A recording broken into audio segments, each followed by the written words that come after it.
Hello everyone, welcome to my channel. दोस्तों, आज के इस वीडियो में हम डिस्कस करेंगे उत्तराखंड के महत्वपूर्ण प्रश्नों के बारे में, जिसमें हम देखेंगे उत्तराखंड की परीक्षा वाणी से पूछे जाने वाले महत्वपूर्ण वन लाइनर प्रश्नों को, जो कि काफ़ी ज़्यादा इंपॉर्टेंट है आपके एग्जाम पॉइंट ऑफ व्यू से। कई एग्जाम में डायरेक्टली यहाँ से प्रश्न आयोग द्वारा पूछे जाते हैं और आने वाले एग्जाम में भी आपसे यहाँ से प्रश्न पूछे जा सकते हैं। तो वीडियो को अंत तक जरूर देखें। इस वीडियो में मैंने उन सभी महत्वपूर्ण प्रश्नों को एक साथ कंपाइल किया है जो कि आपके आने वाले एग्जाम में पूछे जा सकते हैं। तो शुरू करते हैं। सबसे पहला है इसमें, उत्तराखंड राज्य विधेयक लोकसभा में कब पारित हुआ था? तो उत्तराखंड का जो राज्य विधेयक था ये लोकसभा में पारित हुआ था 1 अगस्त सन 2000 को। तो 1 अगस्त सन 2000 को उत्तराखंड राज्य के लिए जो विधेयक पारित हुआ था ये लोकसभा में पारित हुआ था। उसके बाद ठीक 9 दिन बाद यानी 10 अगस्त सन 2000 को ये राज्यसभा से भी पारित हुआ था। तो प्रश्न आपसे डायरेक्टली पूछा जाता है, उत्तराखंड राज्य विधेयक लोकसभा से कब पारित हुआ था? तो 1 अगस्त सन 2000 को। उसके बाद आता है कि राज्यसभा से ये कब पारित हुआ था? तो 10 अगस्त सन 2000 को। उसके बाद इसको राष्ट्रपति द्वारा कब स्वीकृति मिली थी? यानी कि लोकसभा के बाद ये राज्यसभा में गया 10 अगस्त को। उसके बाद 28 अगस्त सन 2000 को ये राष्ट्रपति द्वारा इसको स्वीकृति प्रदान की गई थी। तो ये तीनों प्रश्न आपसे पूछे जाते हैं। लोकसभा में कब पारित हुआ था? तो 1 अगस्त सन 2000 को। राज्यसभा में 10 अगस्त सन 2000 को। उसके बाद राष्ट्रपति द्वारा इसको स्वीकृति प्रदान हुई थी 28 अगस्त सन 2000 को। तो तीनों प्रश्न आपके लिए इंपॉर्टेंट है। उसके बाद आगे बढ़ते हैं। उत्तरांचल नाम राज्य गठन से 2006 तक इसको मिला था। तो उत्तराखंड का नाम राज्य गठन से 2006 तक, सन 2006 तक इसका नाम उत्तरांचल था। उसके बाद इसका नाम परिवर्तित होकर उत्तराखंड रखा गया 1 जनवरी 2007 को। तो दो प्रकार के प्रश्न यहाँ से पूछे जाते हैं। उत्तरांचल नाम परिवर्तित कब किया गया था? तो 1 जनवरी 2007 को। और इसके लिए जो विधेयक पारित हुआ था, यानी नाम परिवर्तित करने के लिए, उत्तराखंड बनाने के लिए जो विधेयक पारित हुआ था, ये किस वर्ष पारित हुआ था? तो ये हुआ था सन 2006 में। दोनों प्रश्न आपसे पूछे जाते हैं। उसके बाद अगला है इसमें, राज्य में जो विधानमंडल है वो किस प्रकार का है? एक सदनात्मक है या द्विसदनात्मक? तो उत्तराखंड का जो राज्य का विधानमंडल है वो एक सदनात्मक है। तो ये भी प्रश्न आपसे पूछा जा सकता है। विधानसभा का प्रथम गठन कब हुआ था? तो ये हुआ था 9 नवंबर सन 2000 को। विधानसभा का प्रथम गठन यानी कि जो अंतरिम विधानसभा का गठन हुआ था ये हुआ था 9 नवंबर 2000 को। दोनों तरह से प्रश्न आपसे पूछा जा सकता है। अगर आपसे पूछेगा उत्तराखंड का जो विधानसभा का प्रथम गठन कब हुआ था, तो 9 नवंबर सन 2000 में। उत्तराखंड में जो अंतरिम विधानसभा थी इसका गठन कब हुआ था? ये भी 9 नवंबर सन 2000 में हुआ था। अंतरिम विधानसभा वो विधानसभा होती है जो निर्वाचन से पहले गठित की गई थी, यानी चुनाव होने से पहले जो विधानसभा का गठन किया गया था उसी को हम अंतरिम विधानसभा कहते हैं। तो इसका गठन 9 नवंबर सन 2000 को हुआ था। प्रथम विधानसभा सत्र जो कि देहरादून में आयोजित हुआ था ये कब हुआ था? तो प्रथम विधानसभा सत्र देहरादून में आयोजित हुआ था 9 नवंबर सन 2001 में। तो डायरेक्टली प्रश्न आपसे पूछा जाता है, राज्य का प्रथम विधानसभा सत्र जो कि देहरादून में आयोजित हुआ था ये किस वर्ष हुआ था? तो 9 नवंबर सन 2000 में ये हुआ था। उसके बाद अगला इसमें, प्रथम विधानसभा सत्र जो कि गैरसैंण के स्कूल में आयोजित हुआ था ये किस वर्ष हुआ था? तो 9 से 11 जून 2014 को ये गैरसैंण में आयोजित हुआ था। डायरेक्टली आपसे प्रश्न पूछा जाता है। अगर आपसे पूछा जाएगा जो प्रथम विधानसभा था गैरसैंण में, चमोली में जो स्थित है, इसमें जो स्कूल कॉलेज में पहला जो विधानसभा सत्र था ये कब आयोजित हुआ था? तो सन 2014 में ये हुआ था। अगर बात करें जो विधानसभा भवन है गैरसैंण में, जो नवनिर्मित विधानसभा भवन बनाया गया था, वहां पर किस वर्ष जो विधानसभा सत्र आयोजित हुआ था? तो वो हुआ था सन 2017 में। तो दो प्रकार के प्रश्न आपसे यहाँ से पूछे जा सकते हैं। उत्तराखंड में गैरसैंण में प्रथम विधानसभा सत्र कब आयोजित हुआ था? तो वो हुआ था सन 2014 में, जो कि एक स्कूल कॉलेज में हुआ था। उस समय जो विधानसभा भवन था वो बनके तैयार नहीं हुआ था, लेकिन जब विधानसभा भवन बनके तैयार हुआ था तो उसके बाद प्रथम विधानसभा भवन में ये विधानसभा का सत्र कब आयोजित हुआ था? तो वो हुआ था सन 2017 में। उसके बाद अगला है, उत्तराखंड विधानसभा का अपना वेबसाइट कब शुरू किया गया था? तो उत्तराखंड विधानसभा ने अपना पहली वेबसाइट जो शुरू करी थी ये करी थी 4 मई सन 2001 को, और ये देश में प्रथम राज्य था जिसने अपनी वेबसाइट शुरू करी थी। इंपॉर्टेंट है, एग्जाम में प्रश्न पूछा जाता है। उसके बाद है अगला, राज्य गठन से पूर्व कुल विधानसभा सीटें कितनी थी? तो राज्य गठन से पहले विधानसभा की कुल सीटें कितनी थी? वो थी 22। ये भी प्रश्न आपसे डायरेक्टली एग्जाम में पूछा जा सकता है। आगे बढ़ते हैं। विधानसभा सीटों का परिसीमन किस वर्ष हुआ था? तो विधानसभा की सीटों का परिसीमन यानी कि विधानसभा की सीटों में परिवर्तन जो किया जाता है, यानी विधानसभा की सीटों को बढ़ाना या कम करना, ये कितनी बार किया गया है अभी तक? तो वर्तमान में 2 बार किए गए हैं। एक किया गया है 5 नवंबर सन 2001 में, दूसरा जो अंतिम किया गया था वो फरवरी 2008 में विधानसभा की सीटों का परिसीमन किया गया था। ठीक है, तो दोनों प्रकार के प्रश्न आपसे पूछे जाते हैं। विधानसभा की सीटों का परिसीमन किस वर्ष किया गया था? तो एक तो 2001 में किया गया था और दूसरा 2008 में लेटेस्ट किया गया था। अगला इसमें, परिसीमन के बाद विधानसभा की कुल सीटें कितनी थी? तो परिसीमन के बाद विधानसभा की कुल सीटें थी 70 प्लस 1 यानी 71 थी, लेकिन वर्तमान में जो है मनोनीत वाला जो एक सदस्य है उसको हटा दिया गया है, तो वर्तमान में कुल सीटें अभी 70 ही है। अगला इसमें है, प्रथम विधानसभा चुनाव किस वर्ष आयोजित हुए थे? तो उत्तराखंड के प्रथम जो विधानसभा के चुनाव थे वो आयोजित हुए थे 14 फरवरी 2002 को। तो 14 फरवरी 2002 यानी कि जिस दिन वैलेंटाइन डे था, इसी दिन प्रथम विधानसभा का चुनाव आयोजित हुआ था राज्य में। तो काफी इंपॉर्टेंट है, डायरेक्टली एग्जाम में प्रश्न पूछा जाता है। उत्तराखंड में प्रथम विधानसभा चुनाव कब हुए थे? डेट सहित पूछा जाता है। तो 14 फरवरी यानी वैलेंटाइन डे के दिन 2002 में ये आयोजित हुए थे। अगला इसमें विधानसभा की कुल आरक्षित सीटें कितनी हैं। तो विधानसभा में जैसे कि हमें पता है कुल 70 सीटें हैं, उसमें से 15 सीटें जो है ये आरक्षित है और उस 15 में से भी 13 जो है एससी के लिए आरक्षित है और 2 जो है वो एसटी के लिए आरक्षित है। तो डायरेक्टली एग्जाम में पूछा जाता है विधानसभा की कुल आरक्षित सीटें कितनी है, तो 15 है टोटल, 13 जिसमें से एससी के लिए है और 2 इसमें एसटी के लिए आरक्षित है।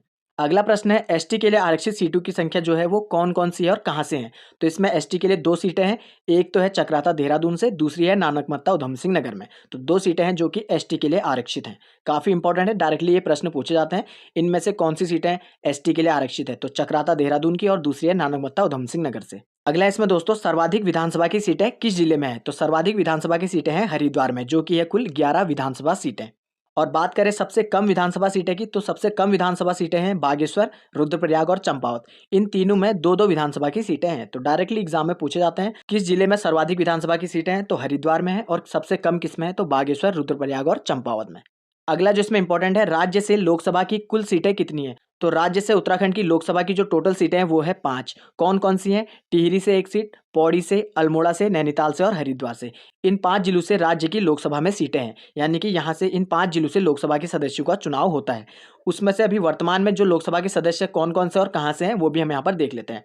वर्तमान में जो लोकसभा के सदस्य हैं पौड़ी से हैं तीरथ सिंह रावत, टिहरी से है माला राजलक्ष्मी शाह, तीसरा है हरिद्वार, हरिद्वार से है रमेश पोखरियाल निशंक, अल्मोड़ा से है अजय टमटा जो कि आरक्षित भी है। उसके बाद 5वां है नैनीताल, अजय भट्ट यहाँ से लोकसभा के सदस्य हैं। तो ये इंपॉर्टेंट है, एग्जाम में पूछा जाता है। लोकसभा की कुल 5 सीटें आरक्षित हैं। पहली इसमें है पौड़ी जहाँ से है तीरथ सिंह रावत, दूसरा है इसमें टिहरी, टिहरी से जो लोकसभा के सदस्य हैं वो है माला राजलक्ष्मी शाह, तीसरी है हरिद्वार, हरिद्वार से है रमेश पोखरियाल निशंक, चौथा है अल्मोड़ा यहाँ से है अजय टमटा और 5वां है नैनीताल जो कि है अजय भट्ट। उसके बाद बात करें जो लोकसभा की सीटें हैं उसमें से केवल अल्मोड़ा की सीट जो है ये आरक्षित है। अल्मोड़ा की सीट एससी के लिए आरक्षित है, यानी कि शेड्यूल कास्ट के लिए आरक्षित है। अगला इंपॉर्टेंट है राज्यसभा की कुल कितनी सीटें हैं। तो लोकसभा की कुल 5 सीटें हैं और राज्यसभा की बात करें तो राज्यसभा की कुल 3 सीटें यहाँ पर हैं। उत्तराखंड से राज्यसभा की 3 सीटें हैं। कौन कौन से राज्यसभा के सदस्य इसमें वर्तमान में हैं, वो है अनिल बलूनी जी, कल्पना सैनी और नरेश बंसल। ये 3 राज्यसभा के सदस्य हैं जो कि उत्तराखंड से हैं। अगला है राज्य के उच्च न्यायालय की व्यवस्था किस आर्टिकल में की गई है। तो राज्य का एक उच्च न्यायालय होगा, ये किस में कहा गया है। तो ये कहा गया आर्टिकल 214 में। इंपॉर्टेंट है, डायरेक्टली एग्जाम में प्रश्न पूछा जाता है। राज्य के उच्च न्यायालय की व्यवस्था आर्टिकल 214 में की गई है। और अगर बात करें हाईकोर्ट के गठन की, तो हाईकोर्ट के गठन के बारे में किस आर्टिकल में कहा गया है। तो वो कहा गया आर्टिकल 216 में। तो दोनों इंपॉर्टेंट है, एग्जाम में प्रश्न पूछे जाते हैं।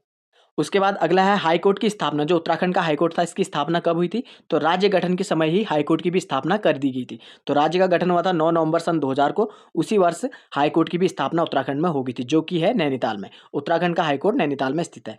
उसके बाद अगला इसमें पूछा जाता है कि जो हाईकोर्ट है उत्तराखंड का वो देश में किस क्रम का हाईकोर्ट है। तो ये 20वां देश का हाईकोर्ट है। तो उत्तराखंड का जो हाईकोर्ट है वो देश में 20वां हाईकोर्ट है। तो ये भी डायरेक्टली प्रश्न पूछा जाता है।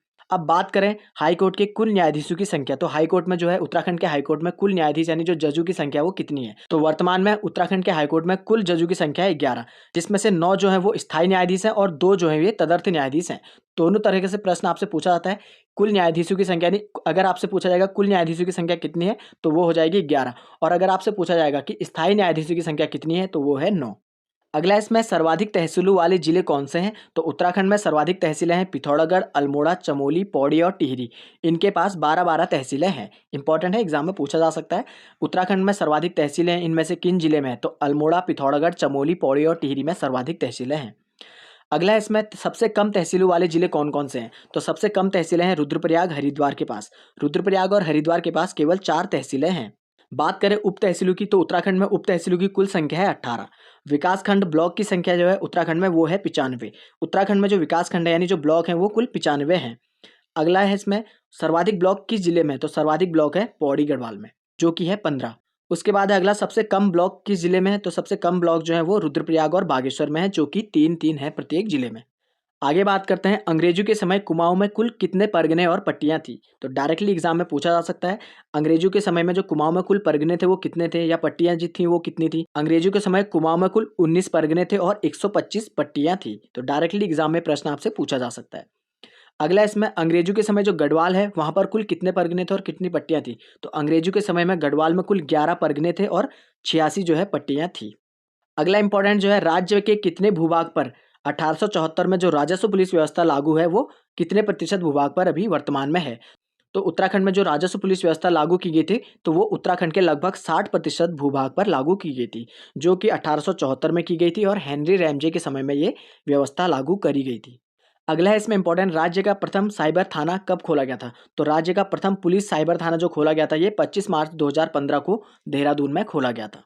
अगला प्रश्न है, राज्य में कुल कितने ग्राम हैं? तो राज्य में वर्तमान में लगभग 16,793 ग्राम हैं। अगर बात करें कुल ग्राम पंचायतों की तो वो है 7,791। उसके बाद अगला है, सर्वाधिक ग्राम पंचायतों वाला जिला कौन सा है? तो वो है पौड़ी। सबसे कम ग्राम पंचायतें किसके पास है? वो है चंपावत के पास। उसके बाद अगला है, कुल जिला पंचायतें कितने हैं? तो वो है 13। और जिला पंचायत का जो सचिव होता है, यानी जो जिला पंचायत का जो हेड होता है वो कौन होता है? तो वो होता है डीडीओ या डीपीआरओ। तो ये जो होता है जिला पंचायत का सचिव होता है। और वही बात करें अगर क्षेत्र पंचायत का सचिव तो वो होता है बीडीओ यानी ब्लॉक डेवलपमेंट ऑफिसर। अगला इंपॉर्टेंट है, राज्य में कुल कितने नगर निगम हैं? तो राज्य में वर्तमान में कुल 9 नगर निगम है और काफ़ी ज़्यादा ये इंपॉर्टेंट है। कौन कौन से हैं वो भी हम यहाँ पर देख लेते हैं।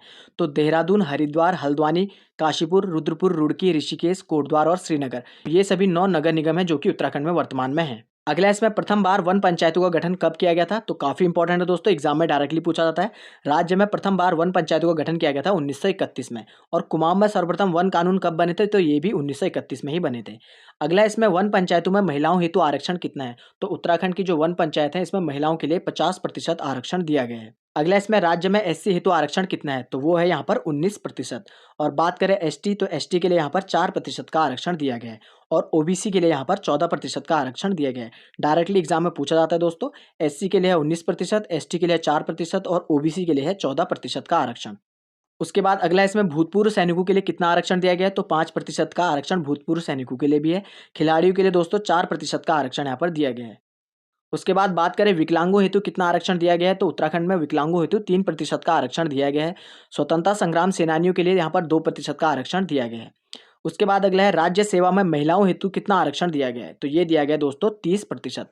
ध्यान रखना, अगर राज्य सेवा में महिलाओं हेतु आरक्षण आएगा तो 30%, और उत्तराखंड में जो वन पंचायतों में महिलाओं के आरक्षण की बात कहेंगे तो वो 50% यहाँ पर दिया गया है। अगला इंपॉर्टेंट है दोस्तों, राज्य सूचना आयोग का गठन कब किया गया था? तो राज्य सूचना आयोग का गठन उत्तराखंड में 3 अक्टूबर 2005 में किया गया था। काफी इंपॉर्टेंट है दोस्तों, डायरेक्टली एग्जाम में पूछा जाता है। उत्तराखंड में राज्य सूचना आयोग का गठन कब किया गया था? तो 3 अक्टूबर 2005 को। बात करें राज्य मानवाधिकार आयोग का गठन, तो उत्तराखंड का जो राज्य मानवाधिकार आयोग का गठन था ये हुआ था जुलाई 2011 में। डायरेक्टली प्रश्न पूछे जाते हैं, फैक्ट बेस आपसे प्रश्न पूछे जाते हैं। उसके बाद अगला है, राज्य बाल अधिकार संरक्षण आयोग का गठन कब किया गया था? तो ये किया गया था 10 मई 2011 में। उसके बाद अगला है, राज्य अल्पसंख्यक आयोग का गठन कब किया गया था? तो ये किया गया था 10 मई 2003 में। तो ये सभी दोस्तों आपके लिए इंपॉर्टेंट है। राज्य सूचना आयोग का गठन हुआ था 3 अक्टूबर 2005 में। राज्य मानव अधिकार आयोग का गठन हुआ था जुलाई 2011 में। राज्य बाल अधिकार संरक्षण आयोग का गठन हुआ था मई 2011 में। और बात करें राज्य अल्पसंख्यक आयोग का, तो इसका गठन हुआ था 10 मई 2003 में। अगला इंपॉर्टेंट है, राज्य विधानसभा द्वारा सेवा का अधिकार कानून कब बनाया गया था? तो ये बनाया गया था 2011 में। उसके बाद अगला इंपॉर्टेंट है, राज्य योजना आयोग का गठन किस वर्ष किया गया था? तो उत्तराखंड का जो राज्य योजना आयोग था इसका गठन किया गया था मार्च 2001 में। दोस्तों ये सभी प्रश्न आपके लिए काफी ज्यादा इंपॉर्टेंट है, आने वाले एग्जाम में पूछे जा सकते हैं। उसके बाद अगला इसमें है, सेवा के अधिकार अधिनियम के तहत राज्य सेवा अधिकार का आयोग का गठन कब किया गया था? तो ये किया गया था 13 मार्च 2013 को। यानी कि जो सेवा के अधिकार अधिनियम के तहत जो राज्य सेवा अधिकार आयोग का गठन किया गया था ये किया गया था 13 मार्च 2013 को। उसके बाद अगला जो है इंपॉर्टेंट, जनता द्वारा अपनी समस्याओं को ऑनलाइन दर्ज करने हेतु जो वेबसाइट बनाई गई थी वो कौन सी थी? तो वो है समाधान.uk.gov.in। इस वेबसाइट को तो राज्य द्वारा इस तो राज्य तो जन तो राज्य द्वारा ऑन तो जनता द्वारा अपनी समस्याओं को जनता द्वारा अपनी समस्याओं को ऑनलाइन दर्ज करने हेतु जो वेबसाइट बनाई गई थी वो थी समाधान.uk.gov.in। तो ये था दोस्तों उत्तराखंड की परीक्षा वाणी के कुछ महत्वपूर्ण वन लाइनर जो कि आपके आने वाले एग्जाम के लिए काफी ज्यादा इंपॉर्टेंट है। दोस्तों इस सीरीज को हम आगे भी कंटिन्यू करेंगे और जो भी इसमें इंपॉर्टेंट प्रश्न यहाँ पर से पूछे जाते हैं जो एग्जाम में बनते हैं उन सभी को हम यहाँ पर डिस्कस करेंगे। तो वीडियो से रिलेटेड कोई डाउट हो, क्वेरीज हो, कमेंट सेक्शन में मुझे जरूर बताएं। और वीडियो अगर आपको इन्फॉर्मेटिव लगी हो तो वीडियो को लाइक करें, शेयर करें और ऐसी इन्फॉर्मेटिव वीडियोज के लिए चैनल को सब्सक्राइब जरूर करें। Thank you friends.